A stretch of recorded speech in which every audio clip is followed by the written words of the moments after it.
Assalamualaikum warahmatullahi wabarakatuh. Saya Muhammad Menjadi Al-Ghifari dari kelas 2H dengan NIM E1E02125 akan berdongeng dengan judul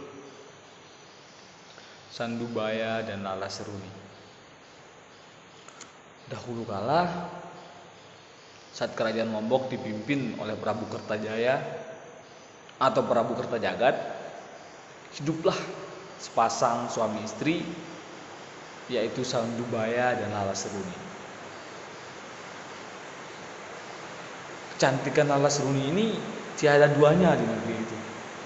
Wajahnya bagaikan bulan purnama, putih bersih dan cemerlang bersinar. Suatu malam, Sandubaya bersama istrinya sedang beribadah di Pura Kayangan. Dengan khusyuk, keduanya duduk di atas helai tikar sambil mengatupkan kedua telapak tangannya di ubun-ubun. Di depan mereka tampak sebuah dupa sebagai pengantar sembahyang mereka kepada Tuhan yang Maha Kuasa. Seusai berdoa, keduanya pun bersiap-siap untuk kembali ke rumah mereka. Ketika mereka hendak meninggalkan pura, tiba-tiba Prabu Kertajaya datang bersama rombongannya, juga bermaksud untuk bersembahyang. Melihat kedatangan sang raja, Sandubaya dan Lala Seruni segera memberi hormat. Prabu Kertajaya pun membalas dengan senyum dan tatapan penuh kekaguman kepada Lala Seruni. Ia terus memperhatikan istri Sandubaya itu saat berjalan meninggalkan pura hingga hilang dari pandangannya.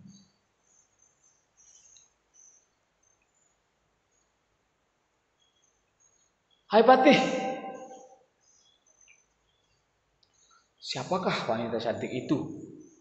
Apakah kamu mengenalnya?" kata Prabu Kertajaya. "Hamba Baginda Prabu. Wanita itu bernama Lala Seruni. Sedangkan pemuda yang bersamanya itu adalah suaminya. Mereka baru saja menikah beberapa hari yang lalu," jelas sang patih.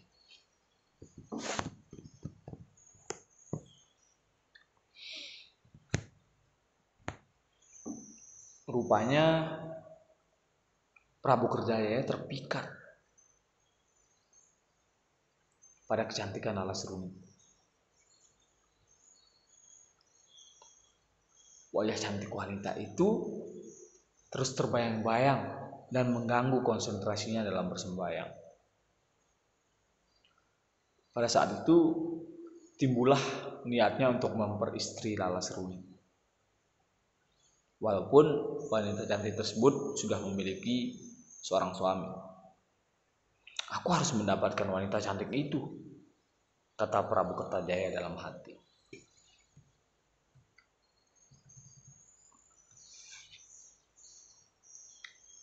Usai sembahyang, sang Prabu segera mengejak rombongannya kembali ke istana dan mengumpulkan para penasehatnya di ruang untuk membicarakan rencana tersebut. "Lala Seruni adalah wanita tercantik yang pernah aku lihat di negeri ini. Aku harus merebutnya dari tangan Sandubaya," kata sang Prabu kepada para penasihatnya. "Apakah di antara kalian ada yang tahu caranya?" Semua pembesar kerajaan yang hadir hanya bisa terdiam. Mereka sedang berpikir keras untuk menjawab pertanyaan raja mereka. Tak berapa lama kemudian, sang patih angkat bicara. "Ampun Baginda, hamba tahu caranya," kata sang patih.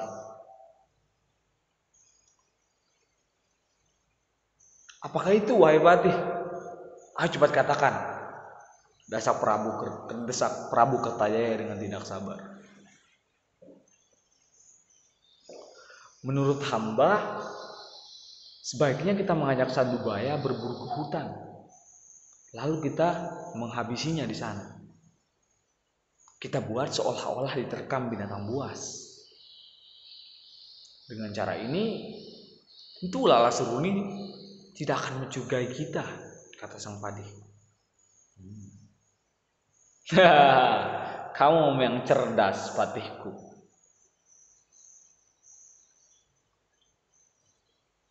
Puja sang Prabu. Aku terima usulan itu.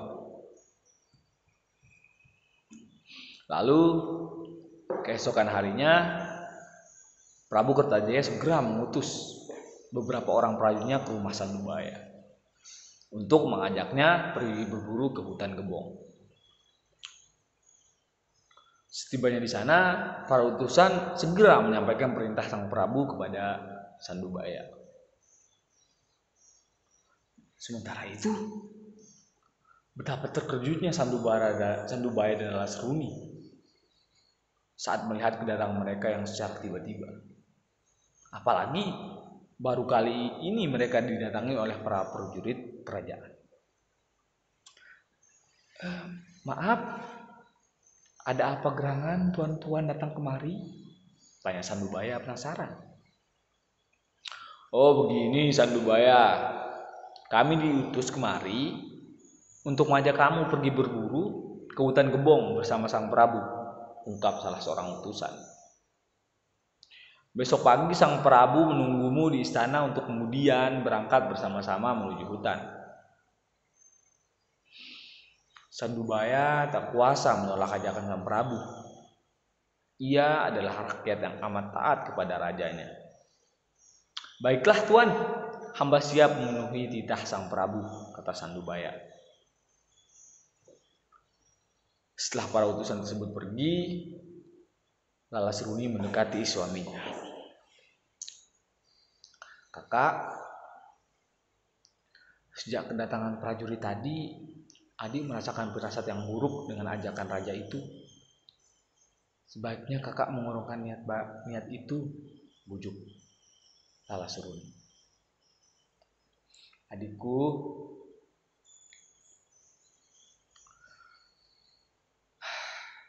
relakanlah kakak pergi. Semoga saja tidak akan terjadi sesuatu pada diri kakak, kata Sandubaya menenangkan hati istrinya.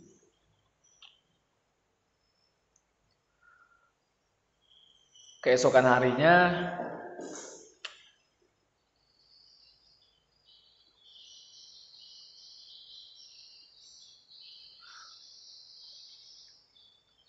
kuda Sandubaya yang bernama Gagar Mayang itu, kalau dia pulang sendirian, itu berarti kakak telah tiada. Kakak akan menunggumu di pantai Mengangabaris, kata Sandubaya lebih lanjut. Maka setelah keesokan harinya, Sandubaya memacu kudanya yang bernama Gagak Mayang menuju istana, disertai oleh anjing kesayangannya yang bernama Getah. Setibanya di istana,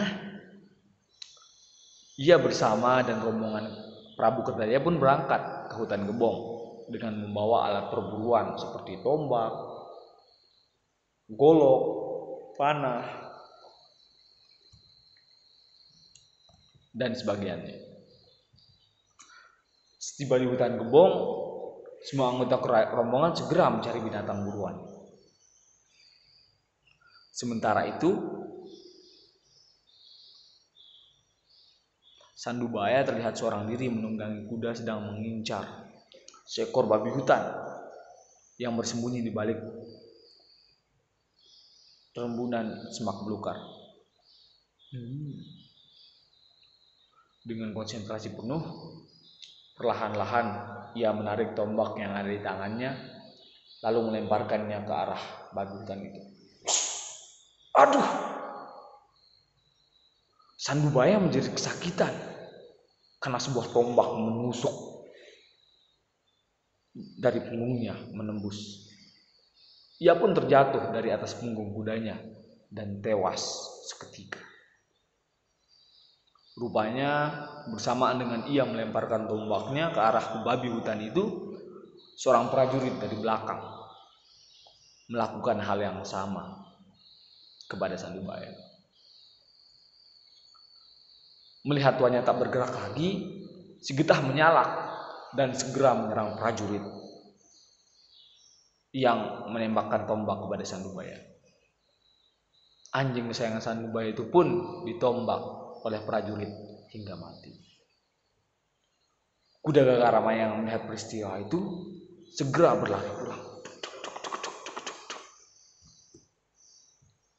Sementara itu di rumah, Lala Senduri sudah gelisah sejak kepergian suaminya. Ia terus berdoa agar laki-laki yang dicintainya tetap selamat. Namun semua harapannya itu pupus saat melihat Gagaramaya yang pulang sendirian. "Oh kakak, kamu benar-benar telah pergi meninggalkan adik," kata Lala Seruni. Tanpa berpikir panjang, Lala Seruni segera menunggangi kuda Gagaramaya lalu memacunya menuju hutan rimba. Setibanya di sana, ia pun tak kuasa menahan tangis saat melihat mayat suaminya. Prabu Kertajaya pun dengan kepura-puraannya berduka cita atas kematian Sandubaya di hadapan Lala Seruni. "Maafkan kami, Lala Seruni. Kami tidak dapat menyelamatkan suamimu dari amukan babi hutan," bujuk Prabu Kertajaya. Meskipun tahu bahwa suaminya meninggal bukan karena kecelakaan, Lala Seruni tidak berkata apa-apa. Ia hanya pasrah atas nasib yang menimpa suaminya. Dengan bantuan prajurit, mayat Sandubaya pun dibawa pulang untuk dikuburkan. Keesokan harinya, Prabu Kertajaya pun mengirim utusannya untuk menjemput Lala Seruni untuk dibawa ke istana. Mulanya istri Sandubaya itu menolak, namun ia tidak kuasa melawan puluhan prajurit yang memaksanya. Kuda Gagaramaya milik Sandubaya pun melakukan hal yang sama, menolak dengan cara menyepak para prajurit yang hendak menariknya. Malang nasib kuda itu, ia terpaksa ditombak oleh para prajurit sehingga mati.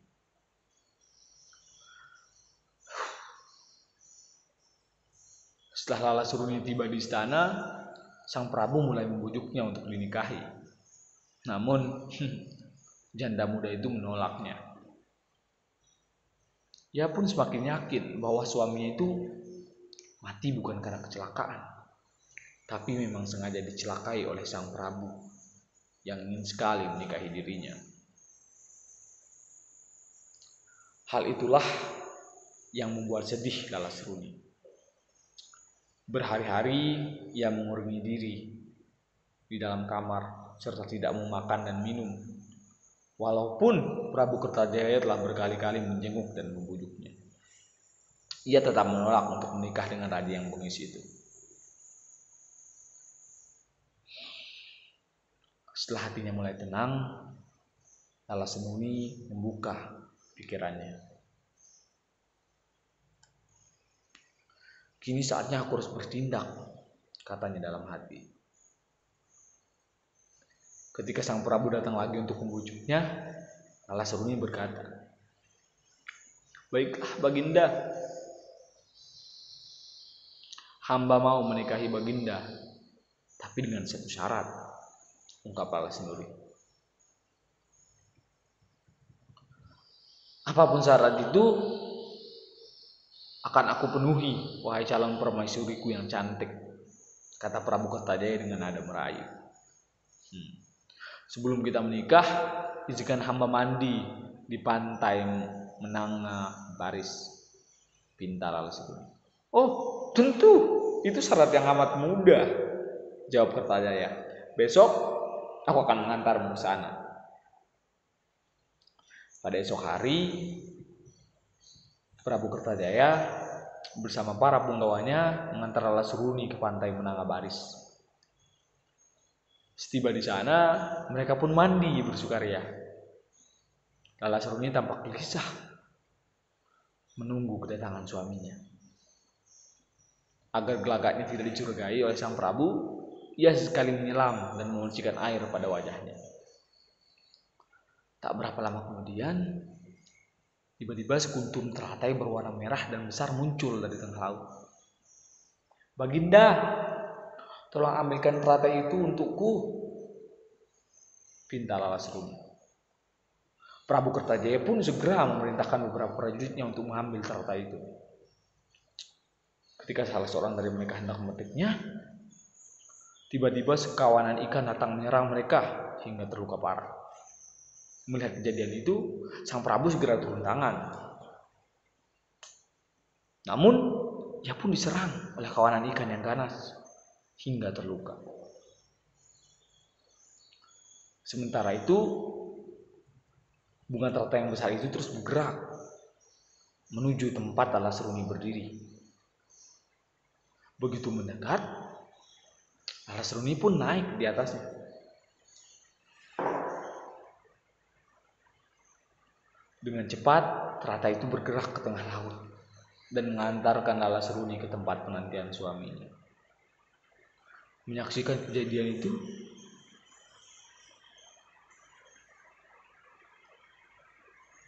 sang Prabu dan para prajuritnya hanya tercengang.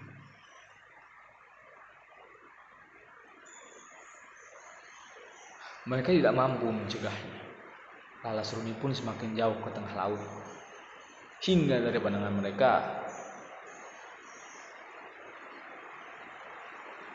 Menurut cerita, Lala Seruni dikabarkan hilang dan bertemu dengan suaminya di alam arwah.